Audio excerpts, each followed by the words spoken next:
Hi friends. তো আজকে আমরা বানাবো যে কালী ঠাকুরটা আমি বানিয়েছিলাম, আর আমি এটা পাঠ কত আমি নিজে জানি না, এটা আমি বলে দিচ্ছি আপনাদেরকে। আর এর আগে ভিডিওতে দেখিয়েছিলাম আপনারা কীভাবে অস্ত্র রং করেন। অস্ত্র রং করবো, আমি রং করেছি। আর আপনাকে কীভাবে বানিয়েছি ওটা দেখতে আমি আগেই বানিয়ে নিয়েছি, তাই জন্য আপনারা দেখতে পারেননি। তো আমি এবার বানাবো,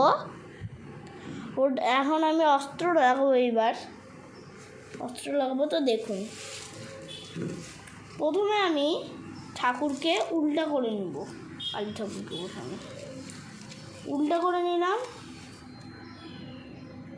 দেখুন এই হাতটা একটু নড়বড় হয়ে গেছে, খুলে পড়তে পারে। আপনি একটু দাঁড়ান, আপনারা প্লিজ দাঁড়ান। এবার দেখুন।